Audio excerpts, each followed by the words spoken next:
Est-ce que le vrai but de guerre d'Israël aujourd'hui n'est pas tout simplement de mettre un terme rapide au régime des Mollahs instauré en 1979?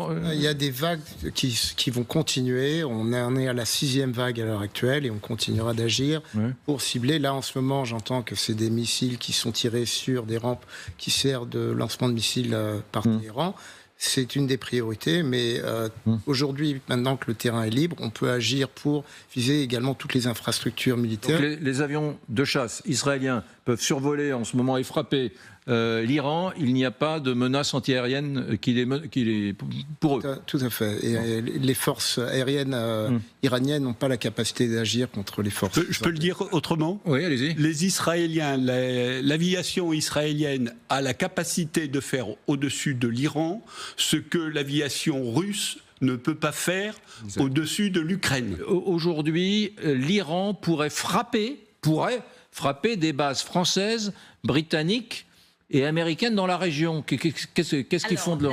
La BBC cite l'agence de presse étatique iranienne Fars en disant et cette citation est qu'une source haut placée anonyme près du gouvernement iranien menace de frapper des bases militaires ou des navires français, britanniques et américains si les frappes sur Téhéran continuent, parce que ces trois pays seraient en train d'aider Israël dans sa défense antimissile israélienne. Je suis allée voir, moi, directement sur le site de Fars, qui est un site en anglais, je vous rassure, je ne lis pas le persan, et je ne vois que la mention de cibles américaines. Est-ce qu'aujourd'hui, là, en ce moment même, le véritable but de guerre, ou l'autre but de guerre des Israéliens, c'est de mettre un terme à ce régime des Mollahs instauré en Iran en 1979? Moi, je pense que c'est probablement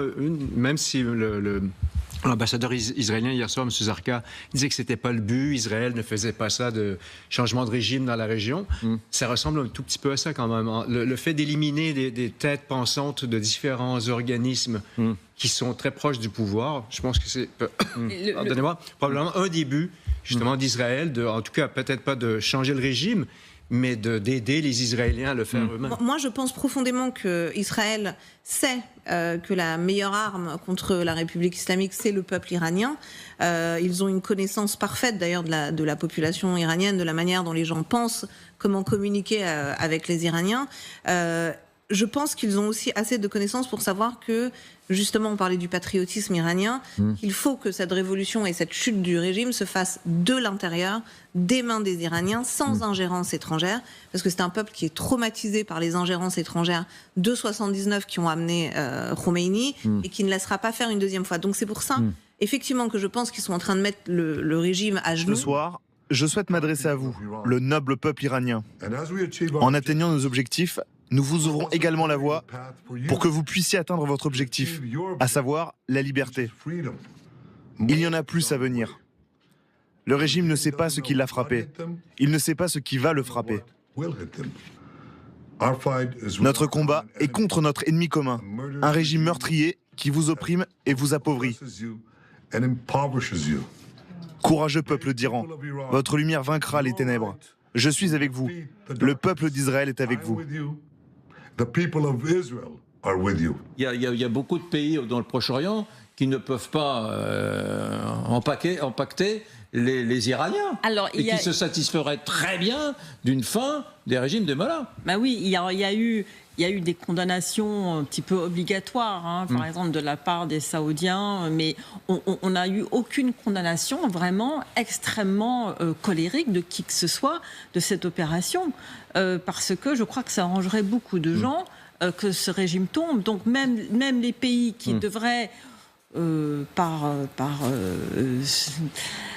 Qui sont les ennemis ? Qui sont les ennemis des Iraniens, là, localement ? Les Saoudiens, les Turcs. Les Turcs. Alors Erdogan est un de ceux qui a eu la réaction la plus forte. Oui, mais c'est un hypocrite parce que les Turcs et les Iraniens sont en rivalité historique depuis des siècles. Mais même les Russes ont fait un espèce de semblant on n'est pas très contents. Ce que je regrette, c'est que la France ne réagit pas, parce que quand même, il ne faut pas oublier que l'Iran a financé le Hezbollah. le Hezbollah quand même a dirigé des attentats contre la France, contre des soldats français, et que l'Occident ne réagit pas de manière générale. On est en Israël les seuls à faire un travail qui en fait sert tout le monde, parce que s'il y a parler de dissuasion, mais si l'Iran a une arme nucléaire, c'est pas seulement Israël. Faut-il maintenant craindre la bombe nucléaire iranienne? Où en sont-ils vraiment? Benjamin Netanyahou, le Premier ministre israélien, a dit c'est pour dans les mois qui viennent. Netanyahou dit que la bombe atomique iranienne sera prête probablement avant la fin de l'année.